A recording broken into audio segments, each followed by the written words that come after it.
बीड मतदारसंघातल्या 9 फेऱ्या फायनल झाल्या आहेत आणि 9व्या फेरीमध्ये जे आपण पाहिलंय की संदीप क्षीरसागर हे परत पिछा मागे पडताना दिसत आहेत। त्यांना 27,813 मतं आहेत, तर योगेश क्षीरसागर यांना 33,861 मतं आहेत। योगेश क्षीरसागरने 9व्या फेरीमध्ये मात्र मोठी आघाडी घेतलेली आहे।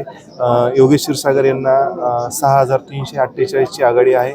ही आघाडी वाढत चाललेली आहे। एकूण जर 10,000च्या पुढे जर ही आघाडी गेली तर ही आघाडी तुटणं अशक्य होईल, कारण की हे बीड शहर सुरे शहरात जर संदीप क्षीरसागर पिछाडीवर असते तर ग्रामीण भागामध्ये त्यांना ही आघाडी तोडणं अशक्य होईल। हे जे 3 उमेदवार होते मराठा समाजाचे, या 3 उमेदवारांना 7व्या फेरीपर्यंत जर आपण पाहिलं तर खूप कमी मतं पडली आहेत। अनिल जगताप यांना 7व्या फेरी अंती जर आपण पाहिलं तर 4,691 मतं आहेत।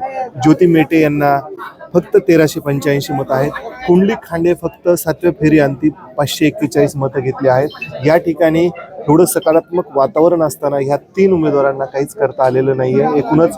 त्यामुळे या ठिकाणी जो आहे सुपडा साप नेमका कोणाचा झालाय असा प्रश्न आता तीव्र भावनामध्ये उपस्थित होताना दिसतो।